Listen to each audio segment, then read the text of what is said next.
amíg e világon élek.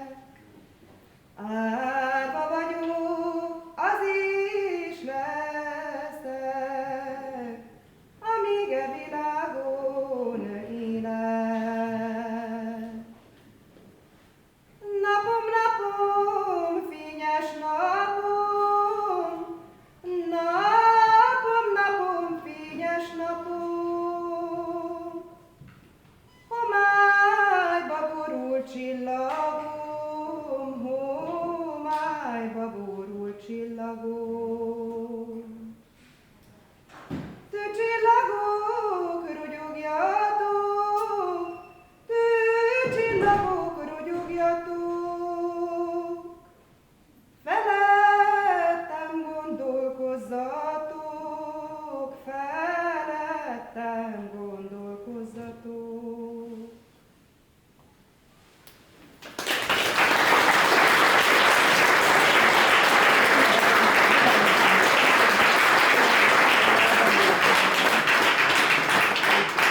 Nagyon sok szeretettel köszöntöm Önöket. Kovács Kata Krisztina nyárádmenti dallamokat adott elő. Tapsoljuk meg még egyszer. Furu János. Köszönjük szépen.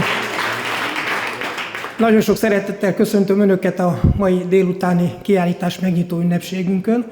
Lívai Sándor vagyok, a Zuglói Cserepesház szakmai igazgatója, és én kaptam ezt a szép feladatot, hogy a mai rendezvénynek a házigazdája lehetek.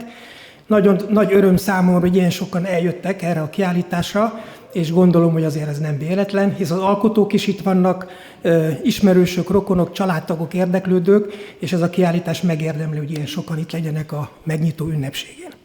A Művészeti Tárló Egyesület Metszet című kiállítását nyitjuk meg a mai alkalommal, és felkérném Baranyi Pétert, a tárló elnök helyettesét beszéde megtartására.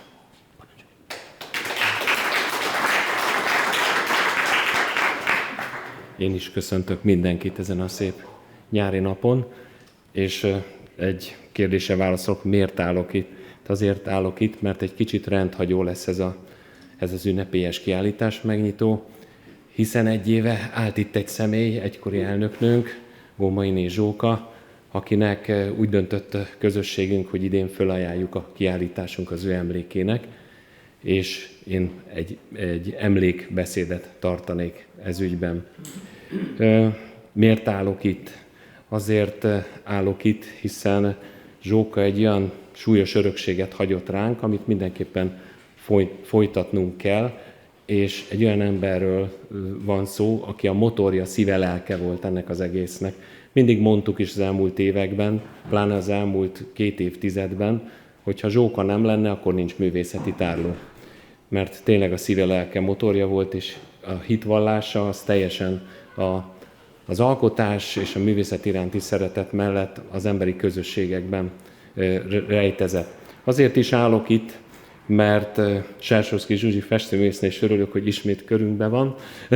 16 vagy 17 éve ő invitált engem ebbe a közösségbe, és akkor még nem gondoltam, hogy ez mennyivel több lesz, mint amit először gondolok. Kérdeztem is őt, hát egy alkalmazott fotográfus, kisplasztikaművészek, festőművészek, grafikusok mellett most mit fogok itt keresni, és Zsuzsi mondta, hogy gyere el, mert meg fogod ismerni a közösséget, és látod, hogy ennek pont ez a lényeg, hogy egy heterogén alkotói közösség, akik ugyanabban hisznek, és ugyanazt azt szeretik.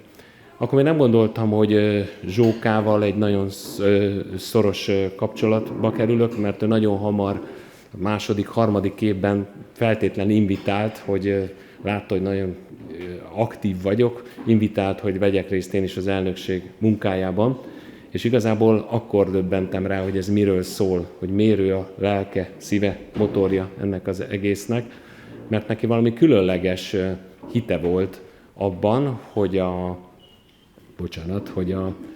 az alkotás örömét, meg maga a művészet iránti szeretetet, meg annak a befogadását, azt hogy lehet közhasznú módon, ugye régen benne is volt az Egyesület nevében, kivetíteni fiatalokra, a széles nép felé, hogy megosszuk ezt. Amit mi tudunk mi alkotók, ezt nem kell nekünk magyarázni, hogy mi ebben a jó, mi ebben az öröm.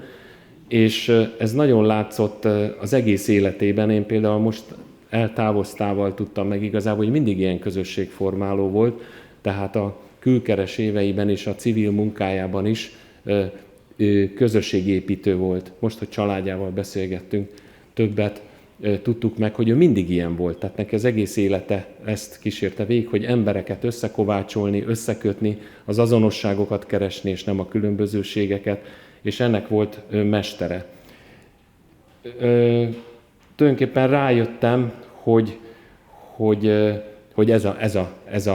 ez a lényeg ennek a közösségnek, és akkor hamar megértettem, itt nem arról van, hogy szó, hogy pusztán alkotók szeretünk kiállítani, és akkor rakjuk ki a képeket a falakra, hanem ő nagyon hitt abban, hogy ezt lehet megmutatni másoknak, és megértetni, megszerettetni. Például nagy vágya volt mindig, és sok szeretettel végezte is, nem tudom, itt van-e Tankóné Borsos Dóra.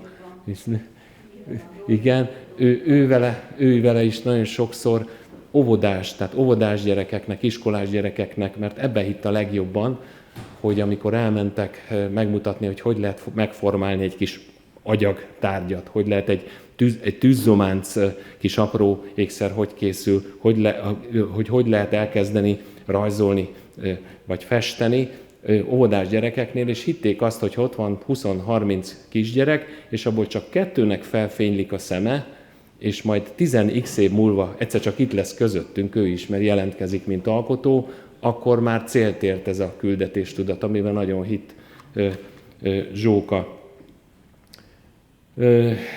Ő mindig szervező volt, és mindig a művészeti élet köré fonódott. Én emlékszem, a édesapám által az irodalmi vonalon és a Fészek Klubban ő nem csak a képző és festőművészetben, minden, ami művészeti ágazat volt, abban ő aktív volt és részt vett, ahol csak tudott.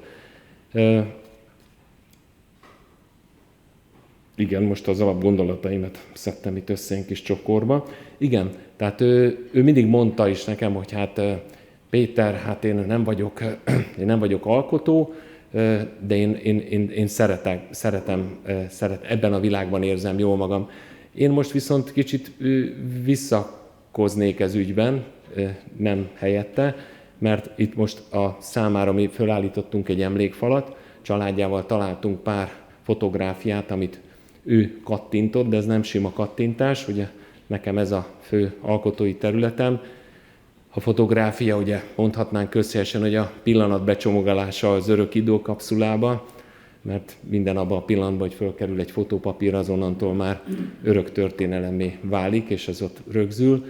És hobbiból szeretett fotografálni utazásai folyamán, és nagyon erős emocionális kötődése volt először gyermekei, aztán meg az unokái kapcsán, és ilyen 2 felvételt választottunk itt az emlékfalra, amit erre a rendezvényre terveztünk a jelenlegi csapattal, mert szerintem, mint jó fotóriporterek, nagyon jól tudta, főleg Eszterről, lányáról, az a fekete-fehér felvételen, ez egy nagyon emocionális kép, és minden benne van, és mint fotográfus azt mondom, kompozícióban is nem lehet vele vitatkozni. Ő biztos tiltakozna, de azt mondom, hogy igenis, ő is alkotó volt, úgy vesszük, de minden szempontból közösségi alkotóember volt, és ezért nagyon hálásak vagyunk neki.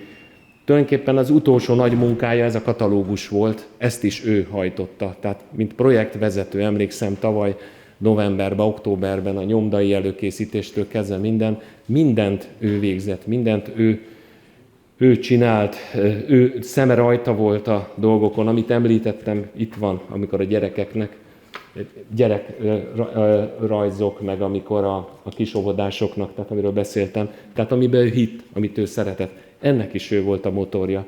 És úgy búcsúztunk el az ünnepek előttől, hogy akkor lendületben megyünk tovább, mert ez volt az utolsó közösségi aktivitás velünk, hogy itt a földi létében, amikor ezt a katalógust ő prezentálta nekünk, a teljes közösségnek az ünnepek előtt. Tulajdonképpen sokkolt minket, amikor érzékeltük, hogy a fény kapuját választotta, és kicsit onnan néz már ránk, és január környékén döbbentünk rá, először Ágival, aztán már Ildivel, és Grétivel, és a többiekkel, hogy amit ő egymaga csinált, azt mi 5-6 összefogva, izzó igyekezettel se tudjuk fölvenni, utolérni, hogy megmentsük ezt az örökséget, ezt ugye az egykori előszervezettel, ugye a Búza Barnabás által alakított előszervezettel, ezt a súlyt, ezt a történelmi hagyatékot, ez ne vészen el, és kicsit, amitől mindig féltünk, hogy Zsóka maga a tárló, legalábbis az elmúlt 1,5 évtizedben biztosra mondhatom, hogy akkor ő nélküle, akkor ez tárló lesz. És mi úgy gondolom, és ez a kiállítás ezért is nagy mérföldkő nekünk, hogy próbáljuk boldoggá tenni, reméljük, hogy majd elégedett lesz velünk, hogy egy fél éves munkával mi 5-6 együtt tudtunk eljutni oda, hogy azt mondhatjuk, hogy visszük tovább az örökséget, és remélem ő is mosolyog ránk ott fentebb, és nem talál majd kivetni valót abban, ahogy mi már a saját egyéni személyiségeink által átítatva a dolgokat, folytatjuk azt, amit tőle kaptunk. És akkor köszönöm a figyelmet, ez lett volna emlékezésem, tehát érdemes majd megnézni a kis emlékfalát. Bocsánat, azt nem tértem ki, nem akartam esztetizálni. A drótkerítéses, ugye a vasfüggönyről, ugye több településen meghagyták a vasfüggönynek a drótkerítését, ő szeretett kirándulni, és akkor ezt választottuk meg, ezt a képet. Sajnos azt tudom, neki voltak nagyon jó fotói, de tavaly sajnos pont nekem panaszkodott, a pincébe volt egy beázás, és rengeteg szerintem nagyon jó fotója elázott, de ezt találtuk. Ez egy zsúfolt kép, de kifejezi azt a nyomasztó érzést, amit amikor ezen a határjáráson észlelt, és ugye kicsit belerakta a történelmet az időkapszulában, és mondom, a lánya és unokáról készült fotóban minden benne van, ami az ő személyisége volt. És hát köszönve a figyelmet, akkor noha hivatalosan már több mint hónapja megtörtént a staféta átvétele, de akkor mégis megkérem ünnepélyesen elnöknőnket, Túri Ilonát, hogy vegye át ezt a stafétát, és átadom neki a szót a rendezvényen. És üdvözölném a családját. Itt van Eszter lányát.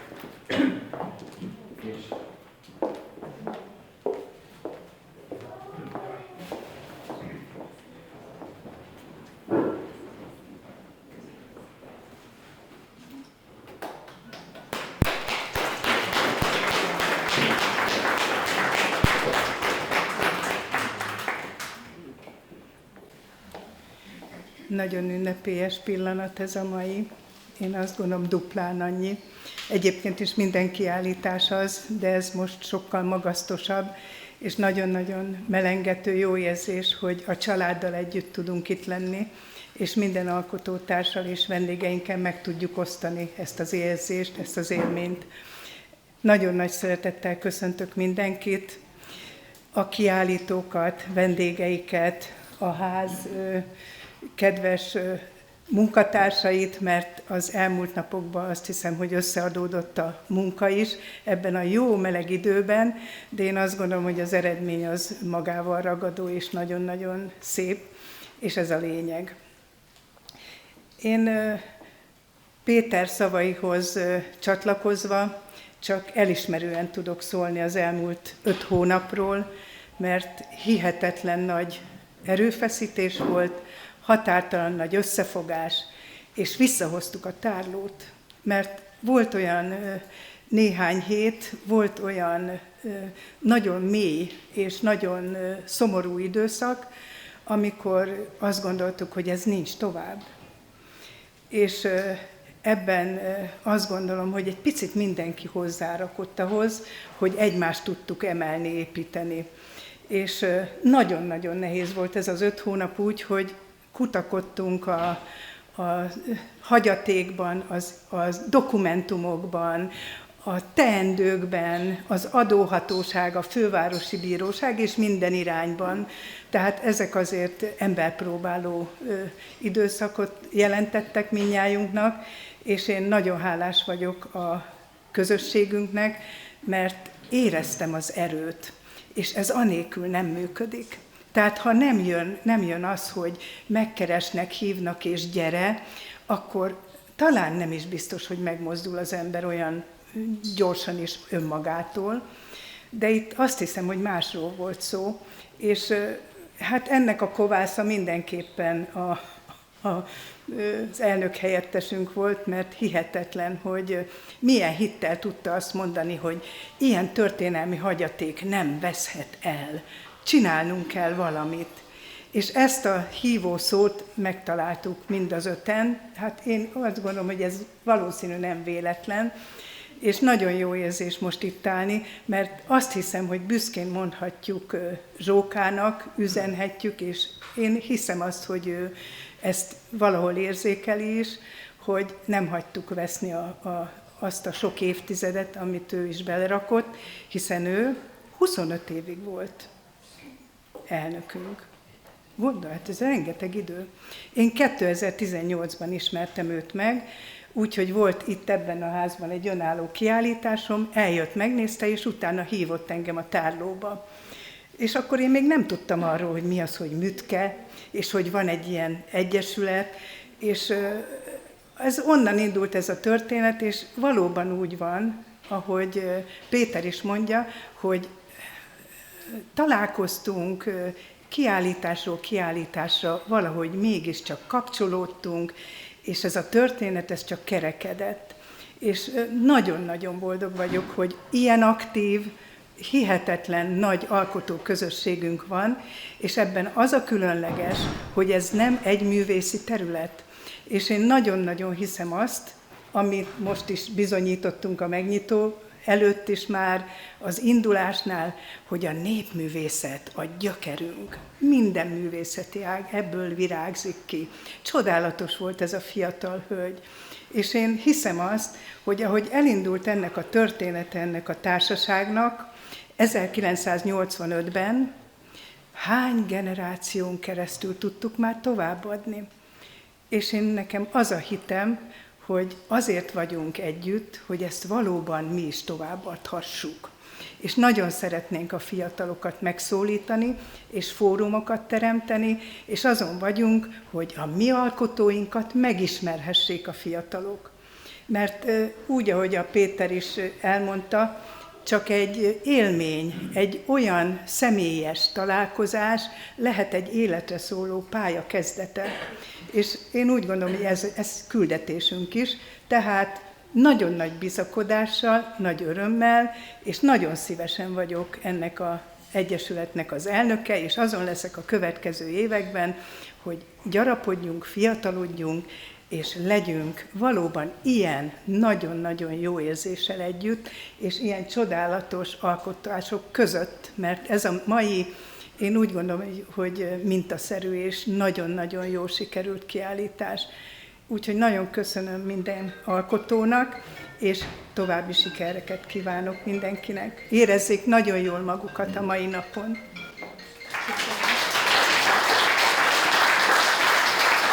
Gratulálok a elnökasszonynak, és jó munkát kívánok.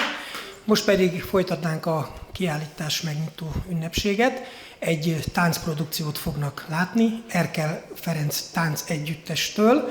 Ez az első produkciójuk, majd a továbbiakban még 2 produkciót fognak majd színházteremben bemutatni. Akkor következzen az Erkel Ferenc Tánc Együttes.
táncokat adtak elő, még látni fogjuk ma este őket, és felkérem elnök asszonyt, Ilikét, fáradjon ki a mikrofonhoz, illetve Buczkó Imre festőművész urat, hogy a kiállítás megnyitására sor kerüljön. Parancsolj!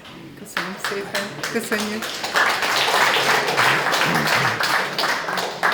Én azért szeretnék egy néhány mondat bevezetőt tartani, mert egy olyan csodálatos festőművész, egy olyan fantasztikus ember áll mellettem, aki egy legenda most már az életünkben, hiszen ő volt az, aki a tárló születésétől folyamatosan követte az eseményeket, és én úgy tudom, hogy Harangozó József személyesen őt kérte meg arra, hogy vigye tovább az Egyesületünket, és ez nélküle nem létezett volna. Egy csodálatos pillanat az, hogy itt köszönhetem őt, és az még nagyobb élmény, hogy a mostani kiállításunkat Buczkó Imre festőművész, művészeti író, a mi örökös elnökünk, mondhatom így, tiszteletbeli elnökünk nyitja meg.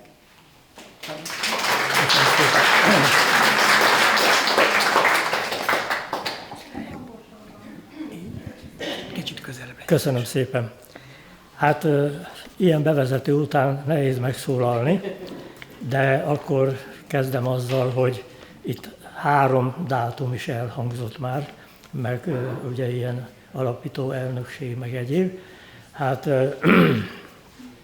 akkor engedjék meg, hogy én egy kicsit visszatekintve valóban az elejére, meg egy kicsit az elé, hogy tényleg úgy, ahogy volt, megpróbáljam elmondani, felhasználva ezt az alkalmat, ami egy ragyogó kiállítás, nem csak azért ragyogó, mert a művek színvonala, összetétele az megfelel a tárló szellemiségének, de az egésznek a hangulata az tökéletesen ezt tükrözi. Most azért elnézést kérek, hogy a hangom az nem tökéletes, nem azért van, hogy tegnap este Wagnert énekeltem volna az operába, hanem hát így jött ki a lépés. Hát tisztelettel és szeretettel üdvözlöm a művészeti tárló kiállító művészeit, jelenlévő tagjait, vezetőit és a megjelent kedves vendégeket. Örömmel osztozok az ünnepi hangulatban, megköszönve azt a megtiszteltetést, hogy felkértek a mai nyitásban való közreműködésre. Nekem a művészeti tárló neve azt az emléket idézi, hogy 1985. május 30-án, tehát 41 évvel ezelőtt a Néprajzi Múzeum népművészeti baráti köre 5 évi előkészítő munka után a 14. kerületben rangos ünnepség közepette megnyitotta a művészeti tárló állandó kiállítását az IKV székházban. Az ünnepséget a szomszédos Szabó Pál művelődési házban rendezték. A tárló létrejöttében kiemelkedő szerepe volt az ötletadó dr. Harangozó Józsefnek, az egész ügy motorjának és a fő segítőknek, Fasang Árpád zeneszerző karnagynak, a Népművészeti Baráti Kör elnökének, Halász Péter honismereti tudósnak, a Baráti Kör főtitkárának, dr. Fodor Istvánnak, a Magyar Nemzeti Múzeum főigazgatójának és a 14. kerület Hazafias Névfront bizottságának. Harangozó József különleges diplomáciai készséggel rendelkezett. Minden akadálynál sikeresen képviselte az ügyet. Elnyerte a BKV maximális támogatását is, megkapva a tárlókat és azok átadását a közösségnek. Enélkül nem lehetett volna megvalósítani a nagy álmot, az állandó kiállítást. Az is a segítés csúcsa volt, hogy a 14. kerület, ezen belül az IKV székház felelősséggel befogadta a hatalmas anyagot. A kiállítás jellege addig teljesen ismeretlen, egyedülálló volt abban, hogy a képzőművészek és a népművészek a legjobb kortárs képviselői közös platformon együtt jelentek meg a nagy nyilvánosság előtt. Későbbi kutatásaim szerint ilyenre a világon nem volt példa. A művészeti tárló művészei, képzőművészek iparművészek és népművészek voltak, professzionális és amatőr alkotók, akiknek kizárólag a színvonal számított. A közös színrelépés egyben tanúsította annak elismerését, hogy a népművészet felkarolása a művészet egységes feladata, hiszen alapértékű. Lényeges továbbá, hogy a jelenlegi határainkon belül és a határon túli magyar alkotók együtt mutatkoztak be abban a korban, amikor falak választottak el bennünket a Trianonban elcsatolt magyar területektől, továbbá ismert volt a disszidens megbélyegzés, és románozták a székelyeket, ukránozták a kárpátaljai magyarokat. Akkor kimondani és nyilvánosan vállalva bemutatni, hogy a külhoni magyar művészet a hazai művészet szerves része, egyedi, példanélküli és hősies kiállás jelentett. A másik évfordulóm személyes jellegű. Szinte napra pontosan 40 éve, hogy az alig egyéves művészi tárló elnökévé választottak. Ellentétben bizonyos hiedelmekkel nem voltam alapítótag, és pláne nem alapító elnök, annak ellenére, hogy azóta erről már oklevelem is van. Az állandó kiállítás megnyitója után néhány héttel, hónappal a nagy alapító tag Buza Barna hívott a szervezetbe. Bemutatott az 5 tagú elnökségnek, akik egyben a tárló felvételi zsűriét felvettek. Nem sokkal ezután a szervezet válságba került. Hogy mindez érthető legyen, itt szeretnék részletesebben megemlékezni dr. Harangozó Józsefről, akinek hitvallása volt a tároló. Korábban mondtam, hogy az egész ügynek ő volt a motorja. Ő találta ki, és akadályt nem ismerve valósította meg a tárlót, és lett annak alapító elnöke. Az ő világa a népművészet volt, a képzőművészet jelentős részét az alelnök hozta, lakva lehet egymást megismerni, tartja a közmondás, az indulás követően mindennapos vita váltotta fel az együttműködésüket. Ez végül szakításhoz vezetett, az alelnök és csapatának egy része kilépett a tárlóból. Józsi bácsiról el kell mondani, hogy eredetileg közgazdás, ismert pénzügyi szakember volt. Nem kevés izgalommal járó foglalkozása még békeidőben aláásta egészségét, ami viszonylag fiatal korában leszázalékoláshoz vezetett. Mint örökösen tenni akarónak, akkor fordult figyelme a fa, a magyar motivumkincs kutatása és a népművészet egésze felé. Fittyet hányva az orvosi intelmeknek, teljes energiával vetette magát a kutatás, a faragás és a fent már vázolt szervezés nagy üstjébe. Kiderült, hogy a szakma hamarosan az ország egyik legismertebb fafaragóját tisztelte személyében. Egyéni stílusa hamar kialakult, alkotó tekintélye túlnőtt a határon. Ezért tudta megnyerni azt a népművészgárdát, akiket máig csodálhatunk, ha fellapozzuk az almanakot, aminek jelentős részük erdélyi művész volt. Ilyen előzmények után a napi viták oda vezettek, hogy orvosa közölte azonnali határidővel, ha élni akar, akkor kerülje az izgalmakat, tegye le a terheket, és ennek az lett a vége, kénytelen volt lemondani. Még egy mondat róla, nem csak tehetséges fafaragó művész, magyarságkutató volt, figyelme, mint írónak sok irányba kapcsolódott a világhoz. Írásaiból kiemelkedik egy könyve, az 1989-ben megjelent Dimenziótlan világ. Ez a könyv maga megérdemelne egy külön tudományos fórumot. Elnöki jelölésem Buza Barna szobrászművész javaslata volt, akihez 1978 óta a nagy korkülönbség ellenére szoros barátság fűzött. A tagság egyhangulag elfogadta a javaslatot. Így kezdhettem a helyzet rendezéséhez, ami olyan jó sikerült, hogy néhány kilépett tag is visszajött. Közben ment a munka, és már nyomdai előkészítésen túl volt a Művészeti Tárló című almanak, ami máig legértékesebb dokumentumunk. Egy példányát elhoztam, majd esetleg a nagy terembe vagy valahol meg lehet tekinteni. Senkinek nem tudok adni, mert egy van belőle.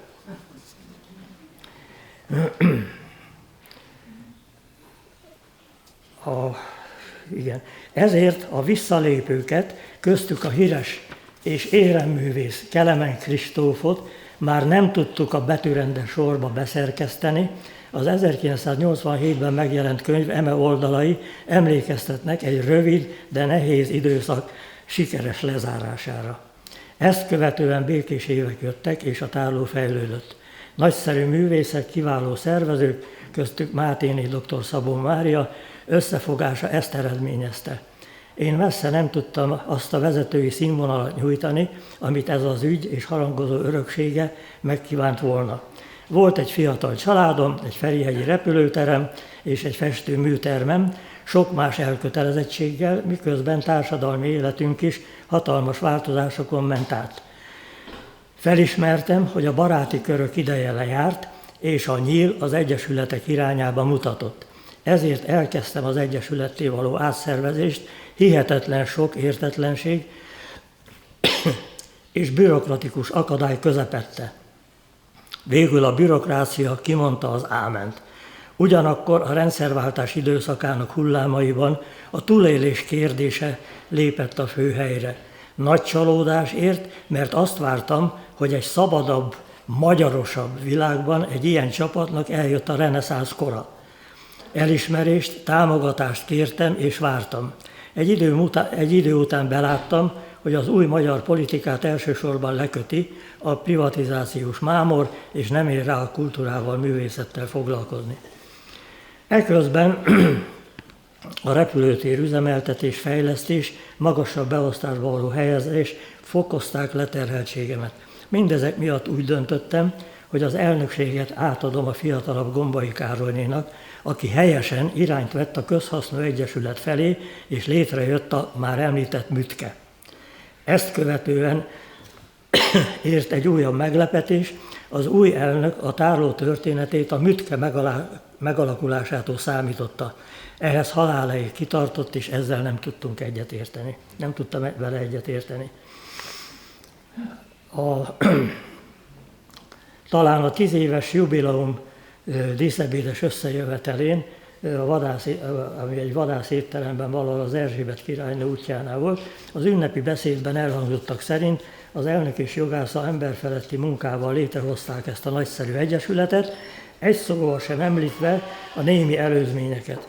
Ugyanakkor az is egyértelmű vált, hogy az új szellemben a professzionális művészeknek kell átadni a helyet, ami szembe megy az eredeti filozófiával.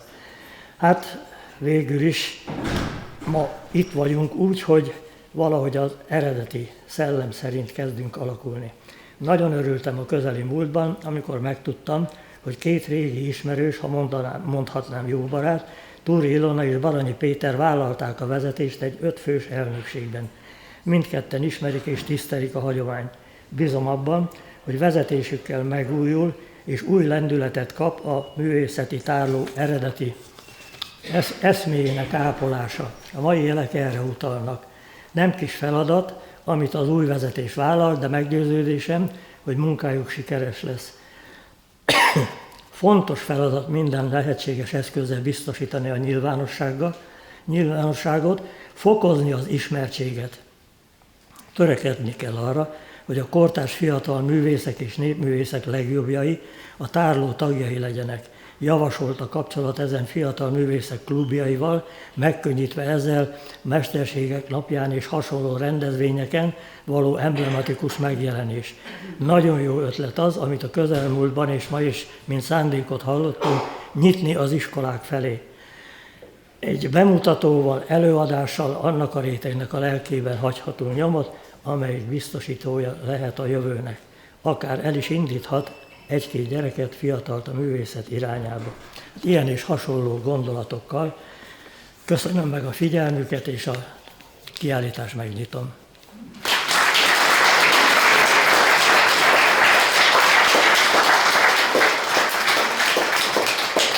Köszönöm szépen ezeket az emlékező szavakat és a kiállítás megnyitását is a művész úrnak. Kedves vendégeink, folytatjuk a kiállítási ünnepséget, de más helyszínen. Megkérek minden vendéget, hogy fáradjon be a nagyterembe. A nagyteremben körasztalok vannak, foglaljanak helyet, és a terem végében egy kis vendégasztal van, ahol egy-egy pohár italt, üdítőt, illetve egy pohár bort tudnak magukhoz venni. Így foglaljanak helyet, mert pohár köszöntővel fog folytatódni az ünnepség. Köszönöm szépen a figyelmet, és akkor jöjjenek, fáradjanak be a nagyterembe.